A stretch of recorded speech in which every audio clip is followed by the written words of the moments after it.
He has completed his M.Pharm from KLE College of Pharmacy in 1999 and PhD in Pharmaceutical Sciences from Uttar Pradesh Technical University in 2012. His research supervisor were Professor Jayant K. Pandit and Professor A.K. Wahi, ex-professor BHU, IT. He has 21 years of experience, teaching experience, 2.5 years of industrial experience, and 13 years of research experience.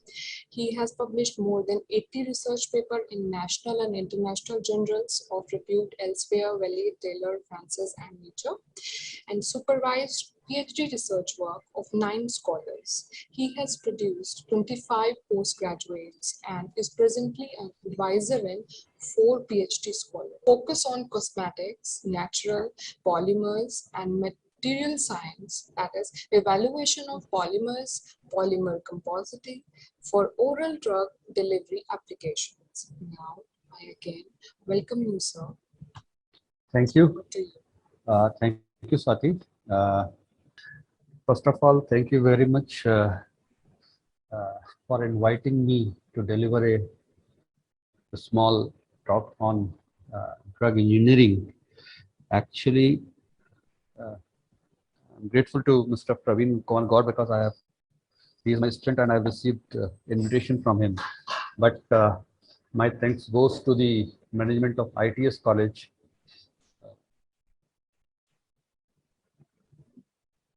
So what today I am here present before you to deliver a talk on the role of nanotechnology in the treatment of visceral leishmaniasis. Nanotechnology is nowadays a very hot topic because through this technology we can modify the pharmacokinetic as well as the stability of the drug, and we can also target the drug to the particular organ. So the today's topic is the role of nanotechnology in the treatment of leishmaniasis. Leishmaniasis is commonly known as Kala-Azar. We people might not be knowing more about this disease because this disease actually has affected number of people in our in our eastern states like Bihar, Odisha, and Bengal. It is a parasitic disease that is found in tropics, subtropics, and southern Europe. Here in India, it is mainly concentrated in our eastern part, and now it is reported also in Rajasthan. It is an infection which is caused by the intracellular protozoa, intracellular parasite of this genus Leishmania, which is spread through the bite of infected sandflies. Leishmaniasis is a parasitic disease that is found in approximately 90 countries in tropics, subtropics, and southern Europe, and it is classified as a neglected disease. Leishmaniasis it is caused by infection with Leishmania parasites, which are spread by the bite of phlebotomine sandflies. This sandfly is just 1/4 the size of our their other vector, that is mosquito. The ecological setting range from rainforest to desert, and it is usually more common in rural area than in the urban area. But nowadays, it also find the incidence of this is also found in the outskirts of cities. Overall, infection in human being is caused by more than 20 species of Leishmania, which are spread by 30 species of sandflies. The sandfly vector generally are the most active during twilight, evening, and nighttime hours. Am I audible? Am I audible? Yes, sir. Okay. And many geographic areas where leishmaniasis is found, infected people are generally not need to maintain the transmission cycle. of the parasite in nature. However, in some part of the world, infected people are needed to maintain the cycle, and this type of transmission, that is human to sandfly to human, is called anthroponic. Anthroponic. And in areas with anthroponic transmission, effective treatment of individual patient can help control the spread of the parasite. And actually, this disease is very little research work is going on this disease, because it is regarded as the disease of poor people. And because of this, companies are actually, pharmaceutical companies are not investing on this, because they invest in lifestyle diseases where population is more, and generally the people who suffers from lifestyle disease are generally well fed, and they can afford the price of the medication. Now it is the life cycle.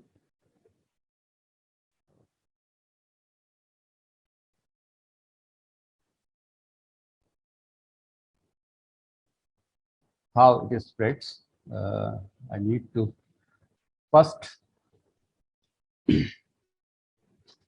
the leishmaniasis is transmitted by the bite of the scent fly. So this scent fly actually injects into our body the promastigoids form of the parasite. Promastigoids means uh, they motile elongated extracellular form, and these promastigoids are phagocytosized by the macrophages or other nuclear phagocytic cells. These inside the macrophages, these promastigoids are converted into amastigoids, meaning the uh,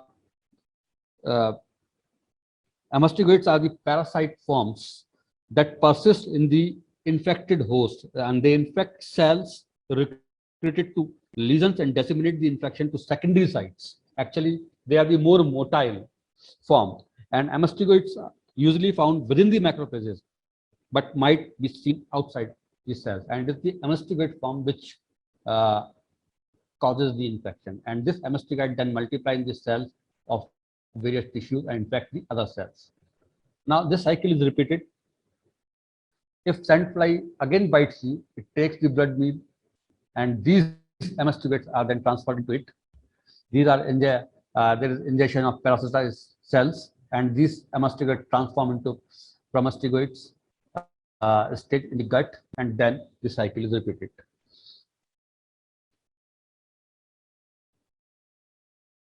Generally, leishmaniasis is an opportunistic disease because it infects only those who are malnourished and having weak immune status, and generally affect children and old population. So there are three kinds of leishmaniasis which actually infect human beings. These include visceral leishmaniasis, cutaneous leishmaniasis, and mucocutaneous leishmaniasis. Visceral visceral leishmaniasis is also known as Kala-Azar, and it is the most lethal form of this disease.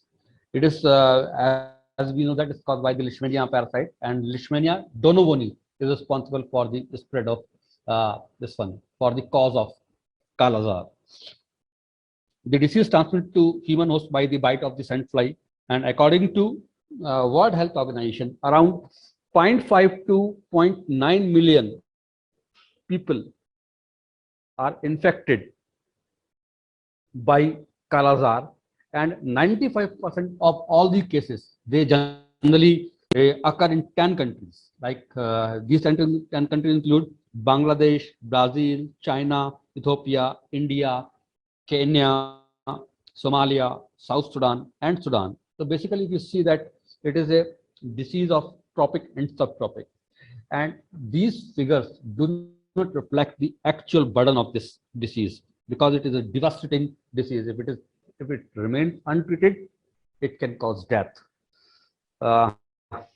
These symptoms are persistent fever, enlargement of the spleen and liver, pancytopenia, anemia, and weight loss. And if the patient is ignorant about the disease and or the treatment is not available, he or she may die because of the multi-organ failure. The development of an effective oral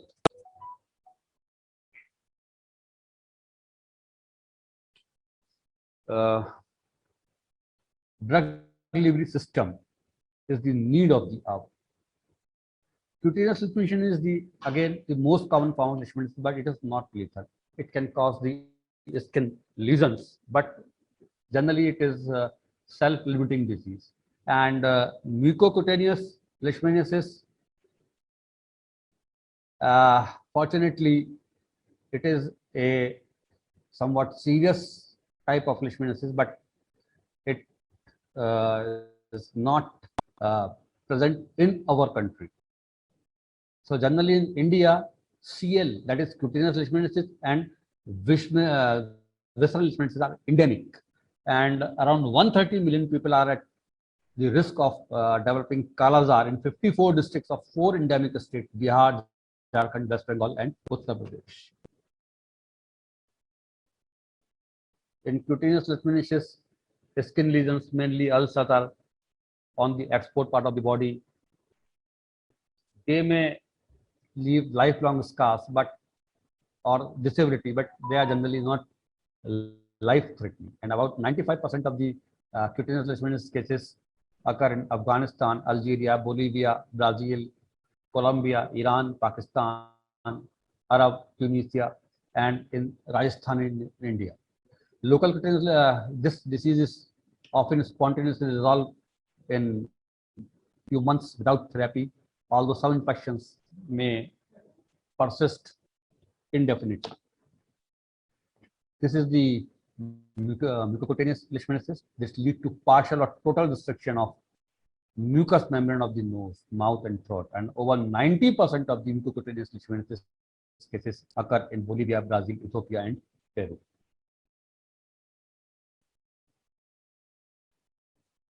Here, how it is spread. The bite of one infected sandfly can inject around 100 parasites, and only the female sandfly transmit the protozoa. And the gestation period is over 4 to 25 days. The parasite continues development in the sandfly, where it undergoes a major transformation into the promiscuate form. As an infected sandfly bites a mammal, the promiscuate injected into the skin, and these promiscuates are then phagocytosized by the macrophages, and the parasitophorous vacuoles are formed. Please. Lecture.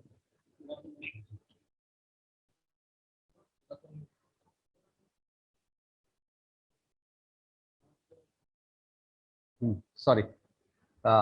Depending on the species of the parasite and host immune status, the parasite may incubate for weeks, months before presenting the disease.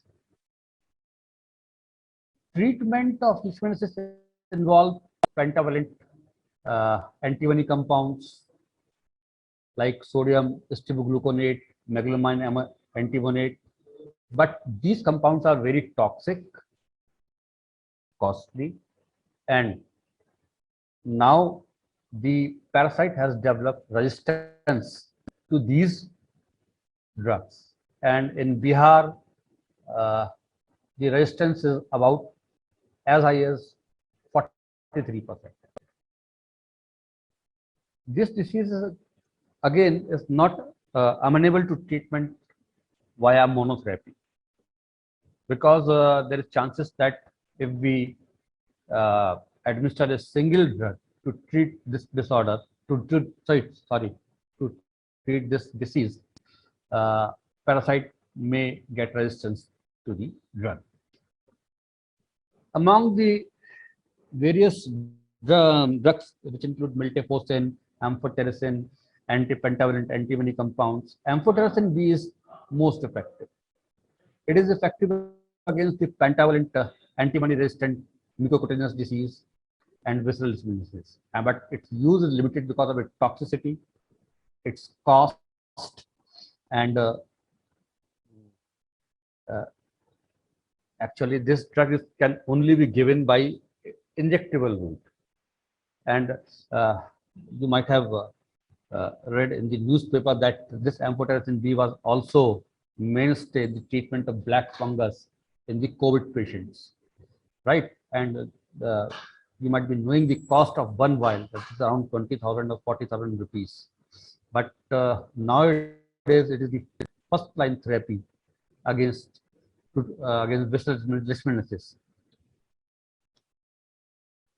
Miltefosine is another agent which can be given by oral route. Intramuscular pentamidine is effective against visceral leishmaniasis, but this drug is associated with development of diabetes and disease recurrence. Orally administered, there are certain other drugs which is generally given to the patient which are not compliant. That is, these include ketoconazole, itraconazole, fluconazole, allopurinol, and dapsone. But their activity is very limited. Topical paromomycin has been shown to be effective against cutaneous leishmaniasis caused by the Leishmania major and Leishmania mexicana. The conventional therapeutic interventions are not effective to treat Leishmania infection because they live in the macrophages. Now, nanotechnology-based delivery systems can penetrate into the macrophages and reach, and they actually deliver the drug to the infectious parasite. So, thereby enabling the targeted and more efficient anti-leishmanial therapy. Non-technology-based drug delivery systems enhances the efficacy by regulating the pharmacokinetic and by reducing the toxicity and delivering the drug directly to the parasite. So various nanotherapeutics have been approved by the Food and Drug Administration and are currently available for clinical use. But in this study, we have used the solid lipid nanoparticles. Why? Because among several carrier system developed, nano system developed, solid lipid nanoparticles provide unique potential in drug delivery application with enhanced properties like higher stability and high drug loading. They are generally considered to be the most effective biodegradable lipid-based colloidal carriers which incorporate and hence provide an improved bioavailability and extended release time of poorly water-soluble drugs. And endogenously, the solid lipid nanoparticles are conducive for enhancing the uptake of therapeutic agent by retaining a solubilized state of the drug in GIT and favoring the formation of mixed micelle, thereby inducing the secretion of inducing the secretion of bile salt and phospholipid. So, to treat this disease, we have developed two strategies. First is modified solid lipid nanoparticles bearing amphotericin B and paromomycin, coated with 2-hydroxypropyl beta-cyclodextrin. And the second approach is modified solid lipid nanoparticles bearing amphotericin coated with vitamin B12 steroid conjugate.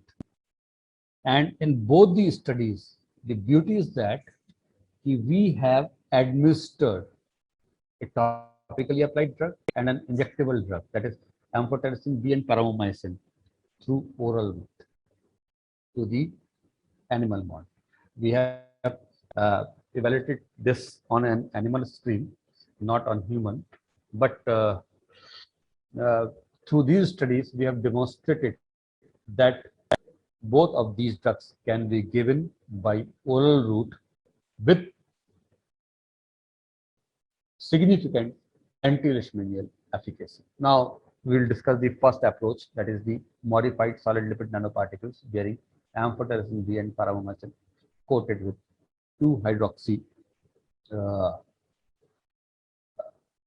propyl beta-cyclodextrin. This work was actually work of my PhD scholar Shavi Parvez, and this work was carried out in Institute of Nanoscience and Technology, and in Institute of Medical Sciences, Banaras Hindu University. And there were 3 supervisors to this work: me, Dr. Shyam Sundar from Banaras Hindu University, and Dr. Shyamlal Mudawat from INST, Institute of Nanosciences and Technology.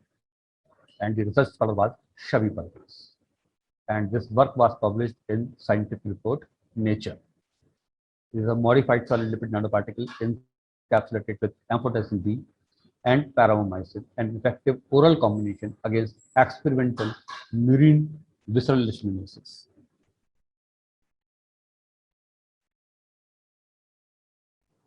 So this work was actually published in scientific reports. In this approach, we exemplify the preparation and characterization of hydroxypropyl HPCD modified solid lipid nanoparticles based combinational cargo system for amphotericin B and paromomycin.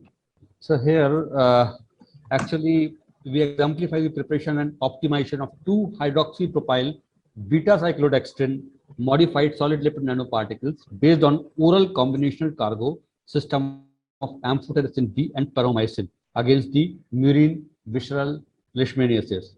The emulsion solvent evaporation method was employed to develop the solid lipid nanoparticles, which were then coated with HPCD.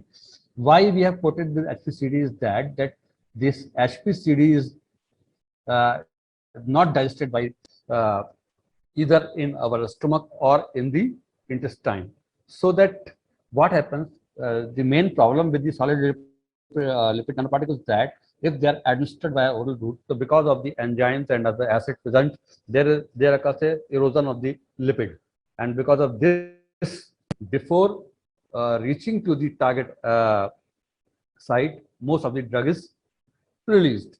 So to prevent this, what we have done, we have prepared the solid lipid nanoparticle, and then it is coated with a cyclodextrin, like 2-hydroxypropyl beta cyclodextrin, just to prevent the erosion of the lipid. And here we have used the 2 drugs, amphotericin B and paromomycin, because monotherapy generally is not advised to treat this serious disease, visceral leishmaniasis, because of the development of the resistance. And because of this, we have combined amphotericin B. Amphotericin B is nowadays referred to as a gold standard to treat this visceral leishmaniasis, along with paromomycin.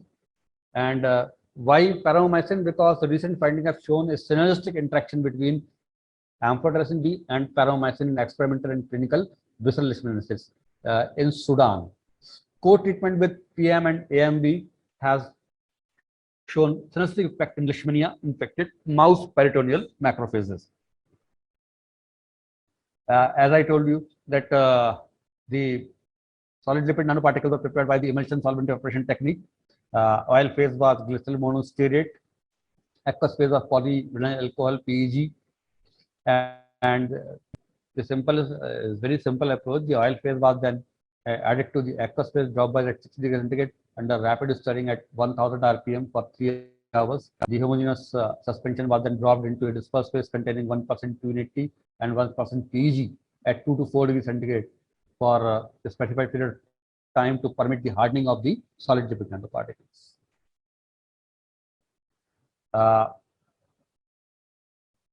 मैंने एक कहा था कि हमने क्यों जो hydroxypropyl beta साइक्लोडेक्सिन को use किया, तो इसको यूज किया कि ये जो है लिपिड का एक कोटिंग बनाएगा सॉलिड लिपिड नैनो पार्टिकल्स ऊपर और उससे उनका इरोजन को रोकेगा, जिसकी वजह से क्या है कि इससे प्रीमैच्योर जो ड्रग रिलीज है because of the lipid erosion वो नहीं होगी. उसके then we have characterized the solid lipid nano particle for particle size, polydispersity index, zeta potential, and drug loading. If you see that blank nanoparticles, the size of the blank nanoparticle was 38 nanometer. Once it is actually loaded with the drug, then their size was 141 and after coating it was 164 nanometer. And for passive diffusion, the size should always be less than 200 nanometer. And percent, if you see the percent entrapment efficiency, it increases with hydrophobicity of drug due to the strong interaction with the lipid matrix. Because it was observed that that the solid lipid nanoparticles hold both the drug in higher amount, and amphotericin be present both in the bilayers as well as in internal solid lipid core. Also, the high entrapment efficiency of SWAN AMB is attributed to its lipidic nature. It is the SAM and TAM of SWAN, solid lipid nanoparticles.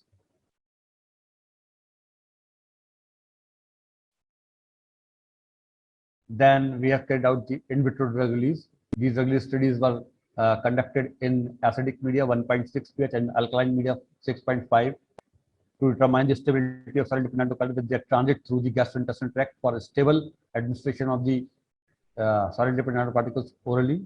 The AMB release from the lyophilized coated solid lipid nanoparticle was only 0.33% in the stomach, and in SGF is around 4.2%, which demonstrates that the coating with the beta cyclodextrin, 2-hydroxypropyl beta cyclodextrin, was actually efficient in retarding the or in forming the a coating around the solid lipid nanoparticles, which prevent the release of the drug in the stomach or in intestine. While paromycin, it was 10%. In case of amphotericin B, because lipophilic nature, its lipophilic nature, the drug release was less. But in case of paromycin, which is hydrophilic, there was 10% drug release in SGF and 14% was released in the SIF. And it is assumed that the drug present on the surface of the nanoparticles, which is loosely bound, released in the simulated gastric fluid. Up to 57% AMBPM was released in 24 hours. Then we have carried out the cytotoxicity studies. Cytotoxicity study on these we have carried out on the plain nanoparticles, drug-loaded nanoparticles on drug alone using the MTT assay and using the J774A1 macrophage cell line. The cytotoxic data of the developed formulation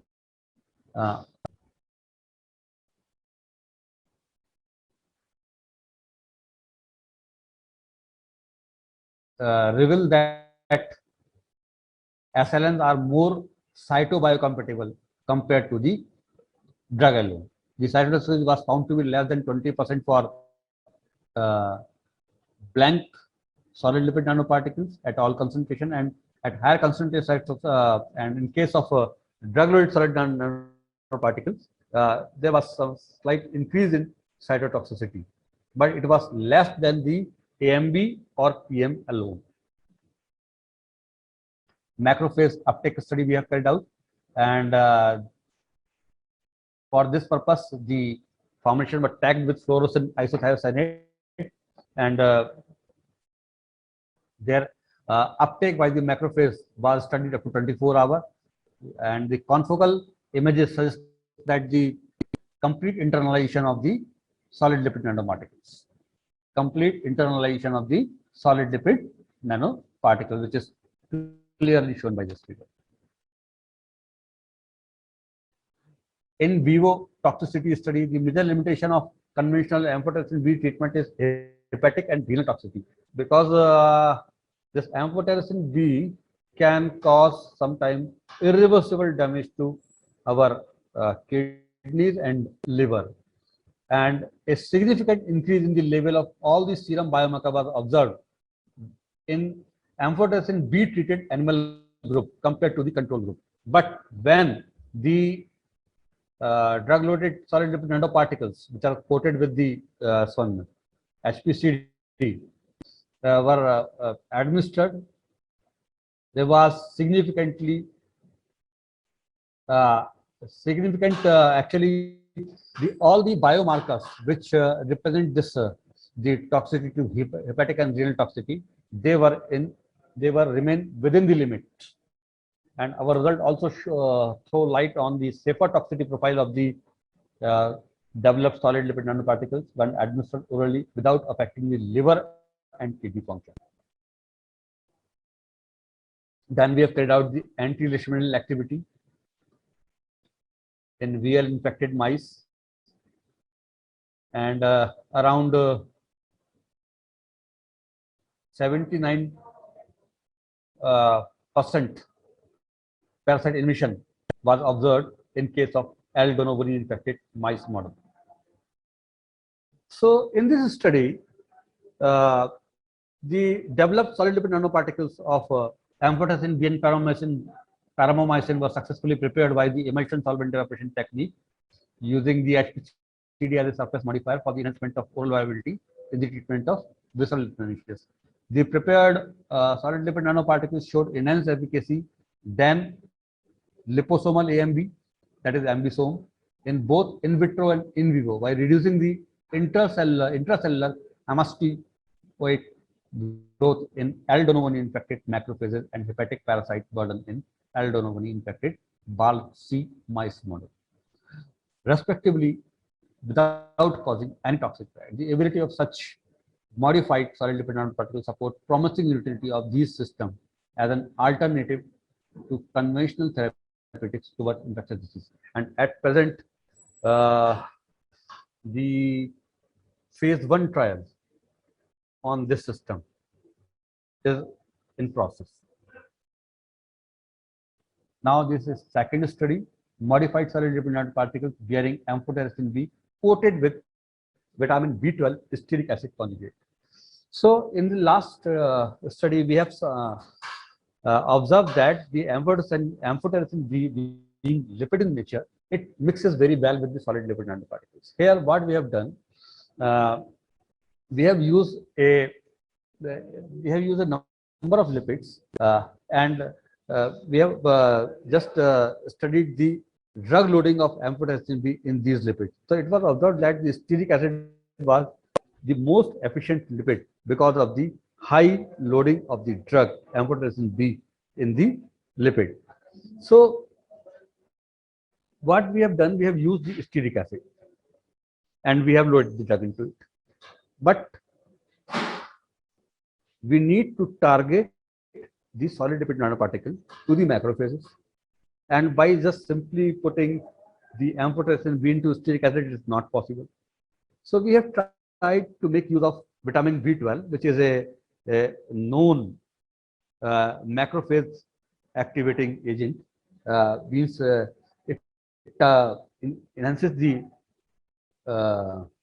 targeting of some drug into the macrophages. So we have simply added the vitamin B12 into the stearic acid and then observed the whether the nanoparticle reaches into the macrophage or not. It was observed that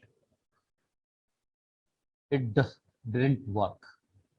So what we have done, then we have prepared a salt of vitamin B12, that is vitamin B12 stearate.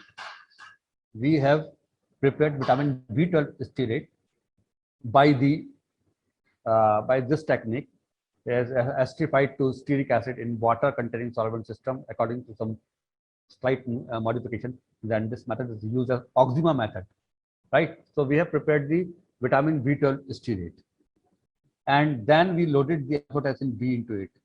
So it was observed that in the preparative work that by putting the drug into vitamin B12 stearate, the drug was efficiently targeted to the macrophages. Here, vitamin B12 has been reported to enhance the rate of phagocytosis. The presence of vitamin B12 on the surface of solid lipid nanoparticles lead to the enhanced uptake of these modified solid lipid nanoparticles due to the receptor-mediated endocytosis. AMB was reported to exhibit higher partition coefficient when stearic acid was selected for the preparation of solid lipid nanoparticles. Also, saturated fatty acids with high melting point showed high permeation rate across the biological membranes, and vitamin B12 was an effective targeting agent for nanoparticles, which resulted in enhanced uptake of nanoparticles from the intestinal roots. It is the size of these nanoparticles, which range from 101 nanometer to 306 nanometer. Entrapment efficiency was found to be very high. In vitro release was performed using the dialysis bag diffusion method to in release media PS 7.4 respectively at 37 degrees centigrade. In vitro, we have also carried out the in vitro cytotoxicity study to investigate the cellular viability of the developed solid lipid nanoparticles. And if you see that after 24, 7, 48, and 72 hours, there was very little damage to the cells. Now we have also studied the anti-histamine activity of these nanoparticles against the L-dono-1 infected macrophages in vitro. So there is inhibition of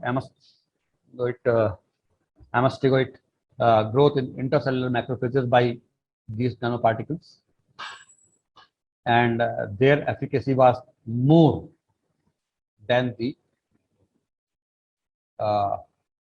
parent drug alone.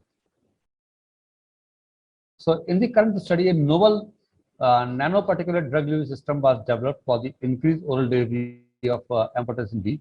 The particle size distribution indicated homogeneity of synthesized solid lipid nanoparticles with a net neutral charge on the nanoparticles, favoring higher mucus permitting ability, and hence can enhance the oral viability of amphotericin B.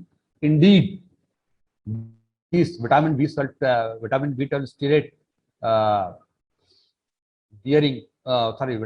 amphotericin bearing vitamin B12 stearate nanoparticle conferred complete internalization within the macrophage cells, and in vitro studies showed lower cytotoxicity against the macrophage cell lines and higher chemical sensitivity against digestive enzymes. And this paper was published in Material Science and Engineering C, and having the impact factor of 7.3.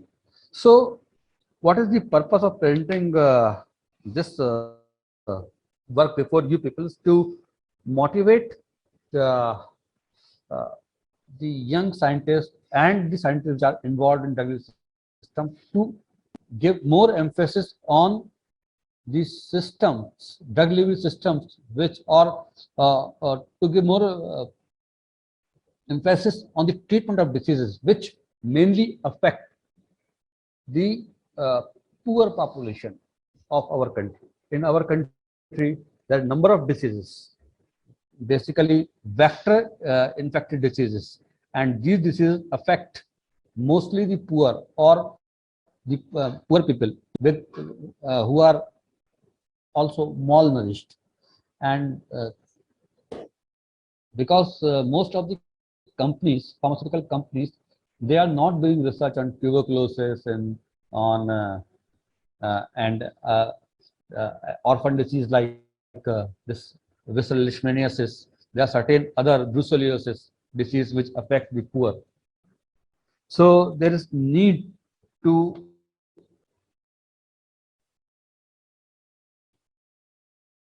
increase the research in this area,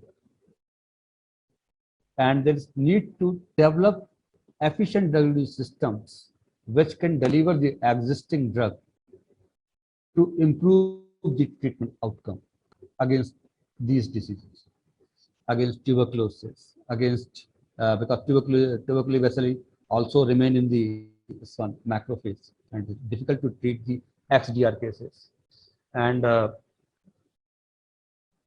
certain other diseases which generally affect the poor people. By this, thank you for patiently listening. If you have any question, you can ask. Anyone having question? You can write question on the chat box so that uh, I may be able to read it and try to answer. I think Is there any question? Yes, sir.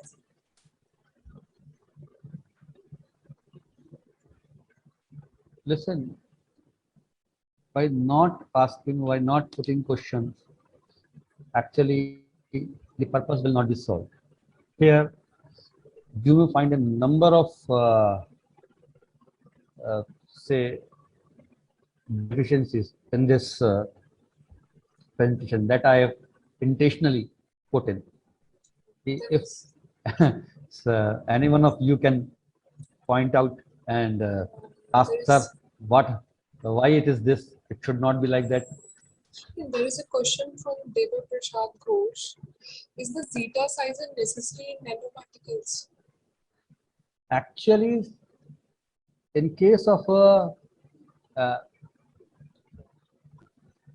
the particle size plays a very important role, because if the particle size is less, then there, for example, for topical application, the particle size should be less than 100 nanometer for this one, passive diffusion.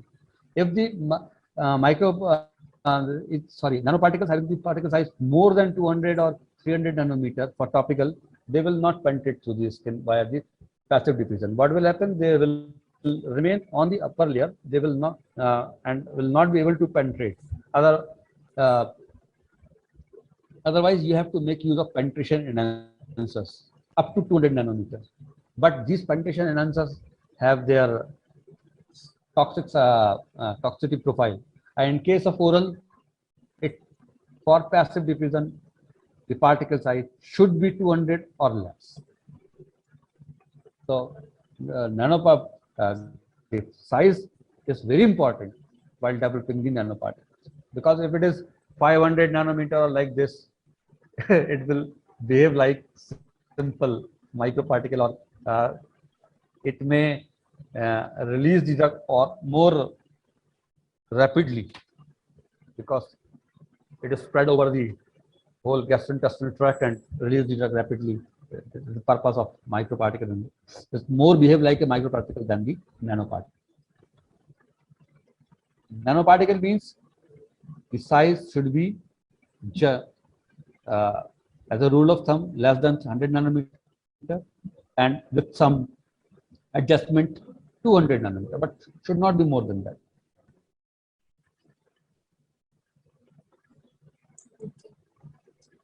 There's one more question, Sumail. In case of any targeted drug delivery, SLN or NLC is best option to choose? SLN are basically somewhat better because our biological membranes are lipid in nature, and because of this, there is better exchange of content from the solid nanoparticles through our biological membranes.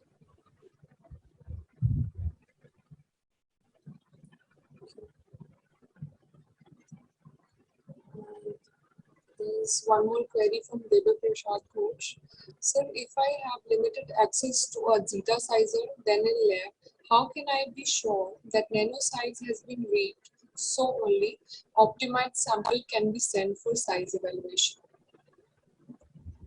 It's a good question. Sir, Actually, if I have limited access to a zeta sizer then in lab, how can I be sure that nano size has been reached so only optimized sample can be sent to size evaluation? it means he is actually that the candidate might have sending the sample to private labs where the Yes. cost is very high. But there are certain institutions like Birla Institute of Technology, Ranchi, and Jawaharlal Nehru University, Delhi, in Delhi. They investigate or they analyze the sample at very affordable cost, like 500 to 900 rupees. And there's a rule of thumb: if you are able to see the size, definitely it will not be in nanoscale. And if you are seeing a transparent system where you are unable to visualize the particles, right? definitely that sample would warrant its further investigation via uh, data size. Okay, thank you, sir.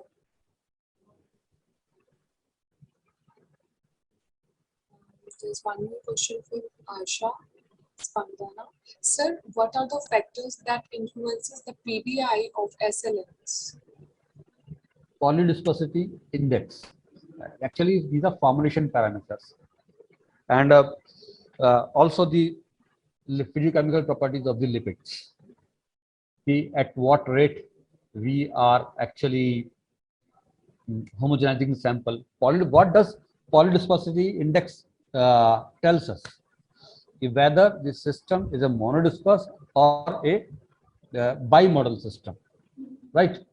So जितना हमारे formulation में obstacles आएंगे कि अगर जो speed है जो हम यूज कर रहे हैं होमोजेनाइजेशन की या सेंट्रिफिकेशन की, उसमें फ्लक्चुएशन है, हमारा सिस्टम मोनोडिस्पर्स की जगह बाई मॉडल या मल्टी डिस्पर्स हो सकता है। तो ये कई सारे फॉर्मुलेशन पैरामीटर्स हैं।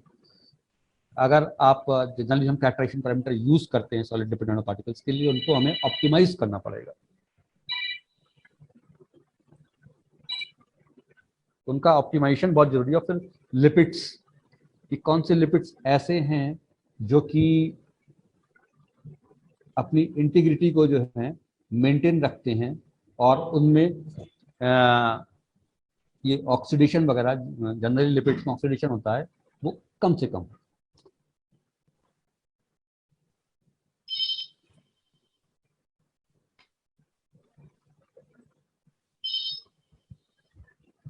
There's one more question, sir, from Sumail again. How we can deliver SLN for neurodegenerative diseases? Neurodegenerative disease means what is the target organ? That is the brain. Yes, sir. Please. Hello. हाँ रश्मि बताओ। आज मैं भेजता हूँ, ठीक है? Okay, sorry. So targeting to brain, you may deliver the drug via this one through ear, through nose. There are several mechanisms by which we can actually penetrate the blood-brain barrier through which are extensively reported in this in the literature. So prepare the nanoparticle. Nanoparticles being lipid in nature, they are more preferred generally to cross the blood-brain barrier. Several approaches are mentioned in. Sumail again, is there any specific approach to cross BBB? The specific approach depends on the type of drug, actually. Say, for example, if you wish to deliver a highly hydrophilic drug like levodopa, then SLN may not work well. In this case, we need to go for Trojan horse approach, right? What is Trojan horse approach? If the drug is like an amino acid, okay, levodopa is an amino acid, right? So there are amino acid carrier proteins which carries the drug from our blood and crosses through the blood-brain barrier. Amino acid transporters. Like we can do so by prodrug approach. For example, dopamine. The product of dopamine is levodopa. Levodopa is more hydrophilic than the dopamine, but it crosses the blood-brain barrier because of the this one. So it depends upon the nature of the drug. A single approach may not be useful for all the drugs. We need to see the properties of the drug and then just compare the various techniques and their mechanism, how they deliver the drug through the blood-brain barrier.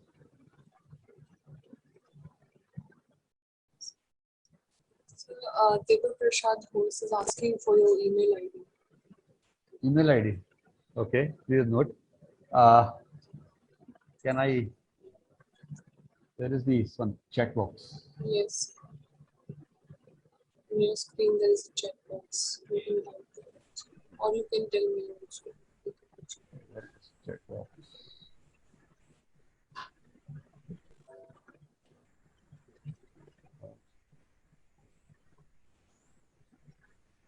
Please note Anurag Verma.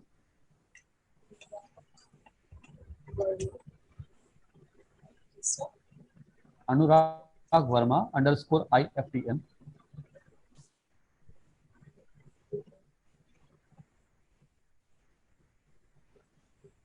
okay. @yahoo.co.in.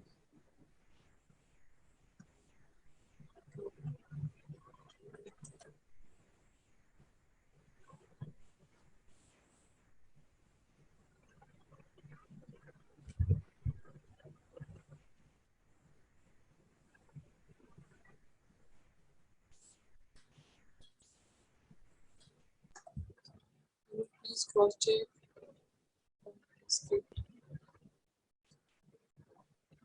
in your chat box.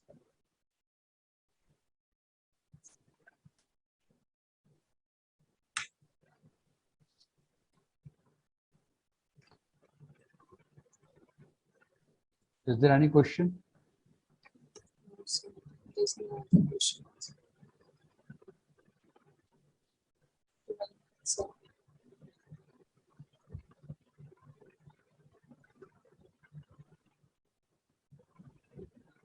Hello. yes, sir.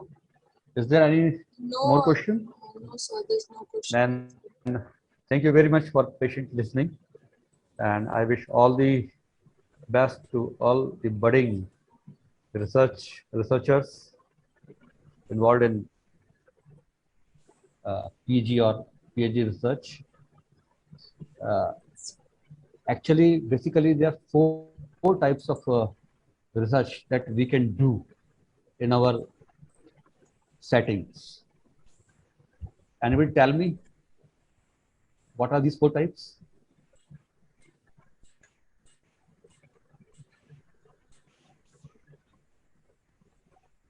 Hello. I think there's somebody is posting me. Anyone of you? What we can do? Listen, one thing. Innovate or stagnate. If you wish to remain in this field, in academic field, you have to involve yourself in research. So basically, four types of research we can do where we are working. Basic research, applied research, experimental research, and academic research. Generally, basic research is not possible in the settings where we work because it requires first very noble thinking and high caliber, like what Einstein did or Newton did. It is very, very difficult. Second is applied research. In applied research, we develop a product on the basis of the basic research, means the theory developed or some model developed, and on the basis of these theories and models we convert it into a product. For example, Hubble, you might have might read about Hubble in the newspapers. It is a telescope which is used to captures the images in the universe is very vast, and using the gravitational lensing technique. So these, how it is developed? It is developed uh, on the theory of this one, Albert Einstein, the great scientist. So again, means developing a product from the existing knowledge. It is again a very difficult job. But in 2 and 3% cases, specifically in US and other European countries, they are involved in at least uh, applied research. They are involved in both basic research and applied research, but they are putting more efforts on applied research, and because of this, almost all the dissertations which are submitted in America, around 2 lakh dissertations, they are generally filed as patent, process patent or product patent. Third is experimental research, means we are, say for example, we have two chemicals, chemical A and chemical B, and by changing the conditions, we are reacting these A and B, and there is formation of a product C. Now, since we are changing the conditions, so the information we are getting from this, the whole process is new. So that is called experimental research. You can perform this very efficiently. Say, for example, you are working on a emulsion system in your laboratory. Okay, emulsion is one of the most simple dose form to develop using the HLB technique, because generally now emulsion based on this one clays or emulsion based on your some gums are not used because of the bio burden. Generally, emulsions are maximally used in cosmetic industry, and there they develop the emulsion on using the HLB technique, using non-ionic surfactants. So you can develop these emulsions by putting some oils into it, and just then analyzing what is the effect of oil when it is applied to the scalp, or when it is applied to your face, and then uh, evaluating the effect by selecting specific molecular parameters. Say, for example, it is a uh, if it is for face, right? If it is a cream which is to be applied onto the face, right? So what happens? The parameters, uh, whether this oil has some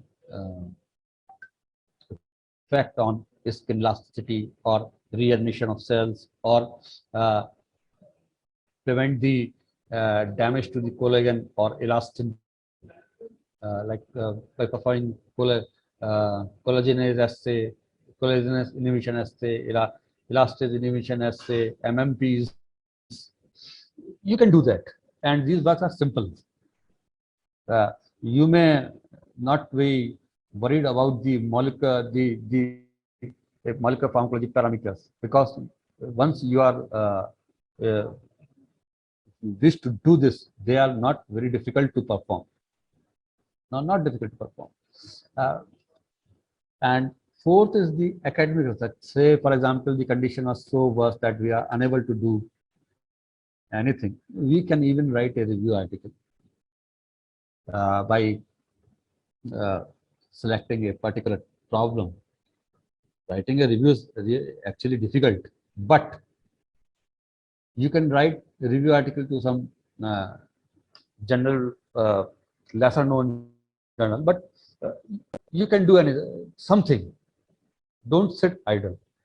So, in order to, because there is a complaint which I heard from most of the faculty members, that they are not getting money, the appropriate money, appropriate salary. It is because they are giving salary for the job that you do. You are only involved in teaching, so you are getting the salary for teaching. But if you do research, your document, right, your biodata will be strengthened, and then you will be in position to ask for increase in your salary, ask for or like this. So you have to, there is need to improve your document because everybody want, you will be known by the work.